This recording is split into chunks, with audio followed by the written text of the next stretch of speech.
Notre histoire commence il y a une éternité. Allez-y, les filles!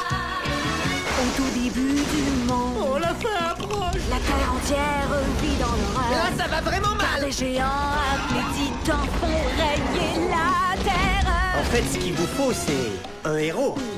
Ah ouais? Et t'en connais un? Bah, justement. À l'ère contemporaine, Superman est-il notre Hercule? Héraclès, ou Hercule dans son équivalent romain, est un demi-dieu, un héros mythologique fort et courageux, surpuissant et bienveillant, mais torturé par son crime et que l'on connaît encore aujourd'hui, autant pour ses excès que pour ses hauts faits. Tout au long de ses aventures, il est manipulé par Héra, vengeance pour un énième adultère de Zeus, me direz-vous. Il est au service de la gloire de la déesse et est malmené par celle-ci. C'est elle qui envoie 2 serpents tuer le demi-dieu à sa naissance. Il survit. C'est aussi elle qui le rend fou durant un instant, l'amenant à tuer sa femme et ses enfants. Pour se racheter, il doit exécuter les iconiques 12 travaux qu'exige de lui le roi Eurysthée. Plus récemment, on retrouve Hercule dans des poèmes de la Parnasse au XIXe siècle, dans des bandes dessinées américaines ou au cinéma, en tant que personnage principal de nombreuses adaptations cinématographiques. Dans cette vidéo, intéressons-nous à la relation entre notre héros mythologique et Superman. Que partage-t-il au premier abord?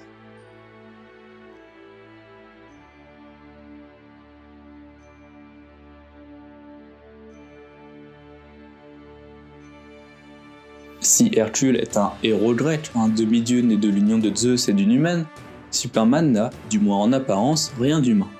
Ses parents, Jor-El et Lara Lor-Van, sont kryptoniens. Lorsque leur planète, Krypton, est à l'aube de son explosion, Kal-El, de son vrai nom, est envoyé dans une capsule vers une autre planète afin d'être sauvé. Il atterrit sur la planète Terre, où il est recueilli par Jonathan et Martha Kent. S'ensuit l'histoire comme on la connaît, sa double identité, son travail au Daily Planet, sa relation avec Lois Lane, etc., etc. Bien que Superman s'intègre à la société humaine, on remarque dès que l'on remonte au début du personnage son objectif premier, faire rêver. Il se veut d'abord être un personnage surhumain aux capacités extraordinaires qui en mettent plein la vue aux lecteurs curieux par des chorégraphies de combat cartoonesques. En témoigne cette très célèbre image du super-héros soulevant une voiture, dont il est à l'origine, puisqu'elle constitue la couverture du tout premier comic book Superman de l'histoire. Voilà donc un premier point commun. Superman et Hercule partagent cette force surhumaine, le second étant connu pour être un semi-humain, un sang mêlé, aux capacités divines dont la force et la bravoure sont caractéristiques. D'où la ressemblance d'ailleurs entre les premiers comics de Superman et ses représentations des 12 travaux d'Hercule datant du 19e siècle par Gustave Doré, qui cherche à représenter puissance et une relative facilité pour Hercule dans l'exécution de ces 12 travaux. Comme dit précédemment, Superman sert d'abord à faire rêver. Mais pourquoi fait-il rêver? De la même manière, pourquoi vouait-on un culte à Hercule durant l'Antiquité?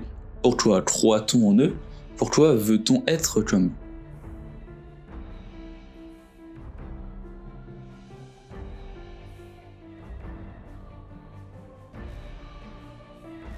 Eh bien, parce que ces personnages sont des symboles. Ils sont des êtres plus ou moins idéaux, ceux que l'on aimerait être tous les jours à notre échelle. Dans la mythologie grecque et romaine, Hercule est la personnification du courage et de la force physique. Il est reconnu et aimé pour ses actes de générosité, comme l'est Superman en tant que membre de la Ligue de Justice.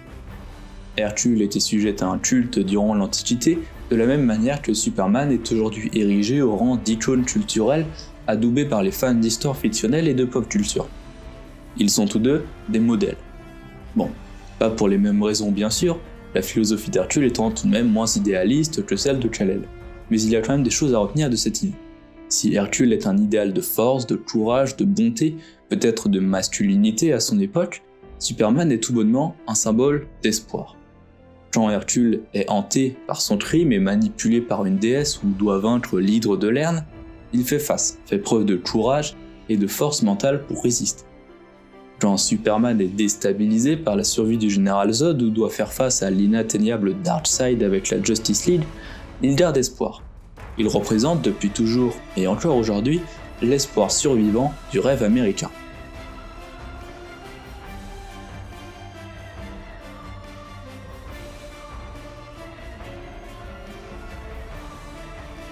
Néanmoins, et voilà une dernière ressemblance entre ces deux êtres fictifs, il faut, pour faire rêver, pour être un modèle, être crédible, voire attachant. Justement, Hercule et Superman paraissent étrangement proches de nous. Bien sûr, c'est relatif, mais on peut tout de même dire qu'ils paraissent plus proches de nous que certains dieux mythologiques par exemple. Pour Hercule, la raison est simple, il est à moitié humain. Il descend autant des dieux, en l'occurrence de Zeus, que de nous, êtres humains. Il est ambigu par sa nature, plus proche de nous que les dieux, mais plus fort, courageux, puissant que nous ne le sommes. Il est dans un entre-deux, le rendant aussi impressionnant qu'attachant. Pour Superman, la raison est aussi simple, mais moins évidente. Il est, si l'on peut le dire ainsi, le plus humain des extraterrestres. La série Smallville, racontant la jeunesse de Clark Kent, montre bien l'essence du personnage.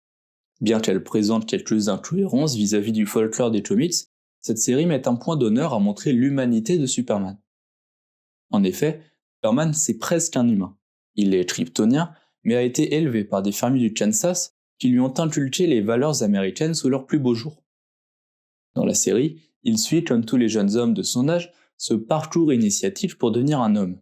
Il fait face à des doutes, à des difficultés, notamment liées à ses pouvoirs pour le coup. Lui qui est si puissant, il arrive à être quelqu'un de timide dans la vie.